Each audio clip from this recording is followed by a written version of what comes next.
breaking news this hour.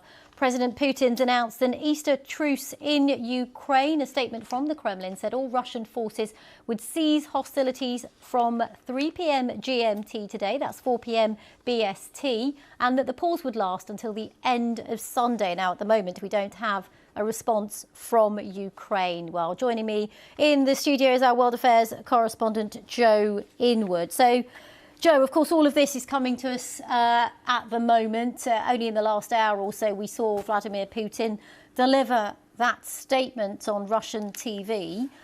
First of all, let's break it all down. Just tell us exactly what we know about this so far. So this was, as you can see from the conversation between President Putin and Valery Gerasimov, a senior military man.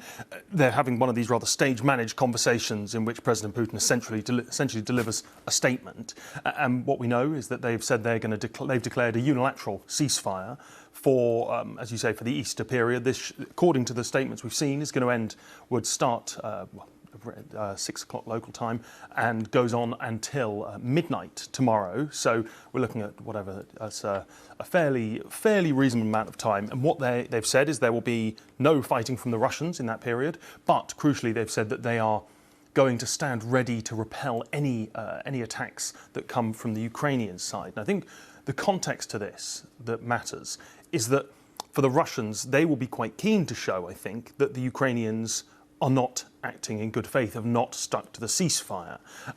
The reason that this is all important is because of the talks that have been going on. And more importantly, the reaction that the Trump presidency have had to the possibility of peace. I mean, President Trump came into power saying he was going to get this fixed in 24 hours, get a ceasefire in 24 hours. That obviously didn't happen. And it obviously, they've had another 100 days or so, and they've still struggled to get anything. And we've had these talks, and at the end of them, Secretary of State Marco Rubio came out and said they would walk away if both sides were acting in bad faith, or if either side was acting in bad faith. So I wouldn't be surprised at all if what we see is this ceasefire declared, and then accusations from the Russians that the Ukrainians have breached it, because that will give them ammunition to say, look, they're not acting in good faith, we're the ones trying to pursue a ceasefire. No response as yet from the Ukrainians.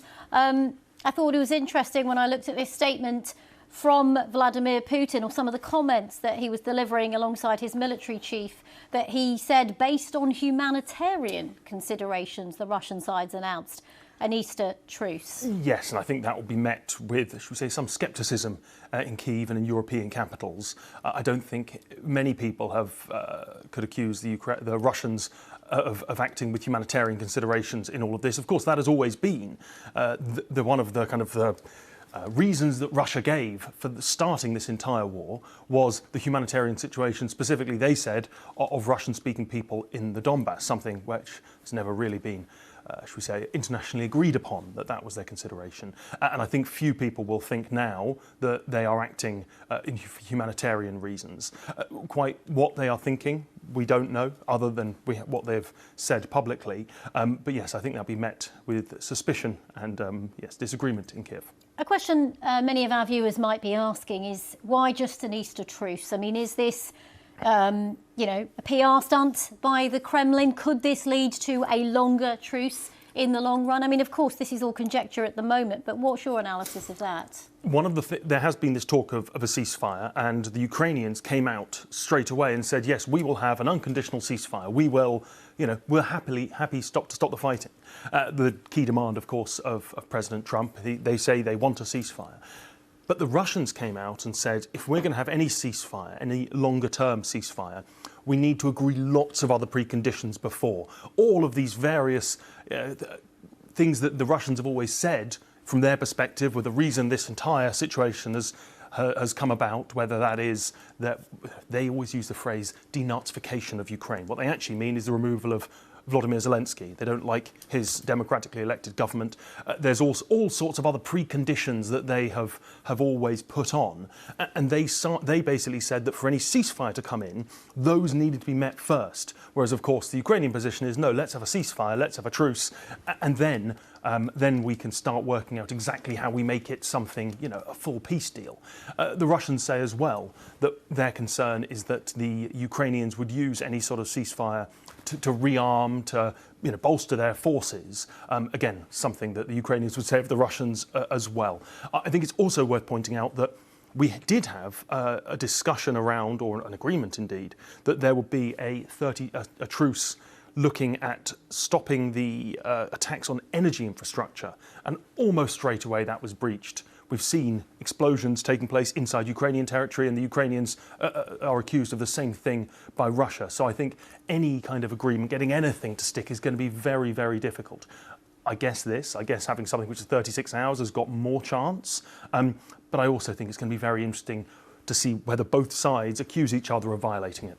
And just one more thing that sort of comes into the broader conversation around this, because we know in terms of a longer term ceasefire, there's been quite a few sticking points, and one of them has been a post-ceasefire peacekeeping force. And we've seen the UK leading on that, indeed, alongside EU leaders like Emmanuel Macron of France.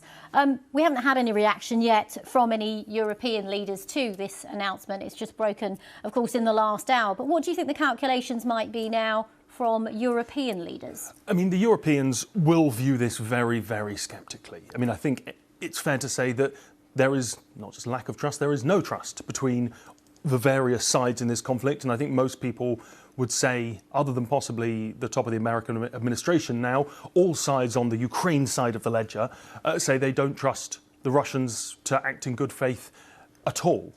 To come back to that peacekeeping force, the one that's being discussed, it was interesting listening to Sergei Markov, who's a Kremlin, a former member of the Duma and a Kremlin spokesperson, but seen as someone who speaks from the Kremlin's perspective. He was saying today that any European force, any NATO forces, would be viewed as a hostile and invading force rather than a peacekeeping force. He was calling for other nations not so closely aligned with Ukraine to be the ones that would lead any peacekeeping operations. So I think there we are really, should we say, it's going to be difficult for this coalition of the willing, as it's currently composed, and it is going to be the UK and France that would provide the manpower, would be the ones who would give it some backbone. Of course, not as much backbone as the Americans would, but we're not expecting them to put any boots on the ground. That force would be very, very, very difficult to get the Russians to accept that as a legitimate peacekeeping force.